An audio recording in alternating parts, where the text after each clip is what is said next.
For much of the past century, American foreign policy has looked a lot like this. Go ahead.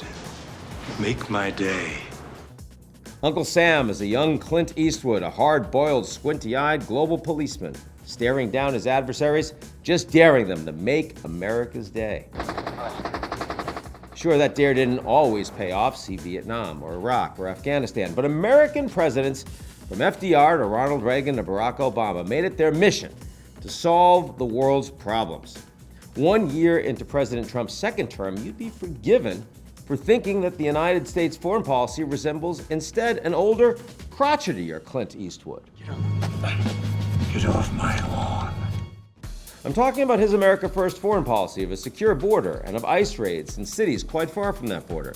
I'm referring to his withdrawal from the Paris Climate Accord while allowing the START nuclear treaty to expire, and of putting an end to NATO free riders while resurrecting century-old tariffs on adversaries and allies alike. Yes, you'd be forgiven for thinking the United States was stepping back from the world stage, but you'd be wrong. Take Venezuela. In greenlighting a stunning U.S. military raid that captured Venezuela's president, Trump demonstrated his raw power, what he's referred to as a Dawn Row doctrine, where he alone sets the rules, especially in America's own backyard. Under our new national security strategy, American dominance in the Western Hemisphere will never be questioned again.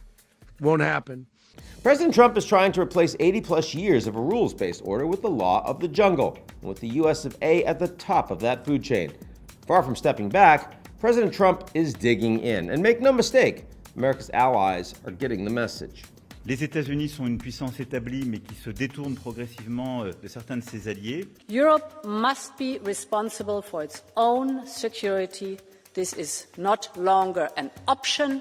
This is a must. The middle powers must act together because if we're not at the table, we're on the menu. You know who else is listening? America's adversaries. China's President Xi, whose country depends on free trade and economic stability, has become all too happy to broker new trade deals that exclude the United States. Roughly 1 year into his second term, President Trump has become the kind of global leader he once spurned.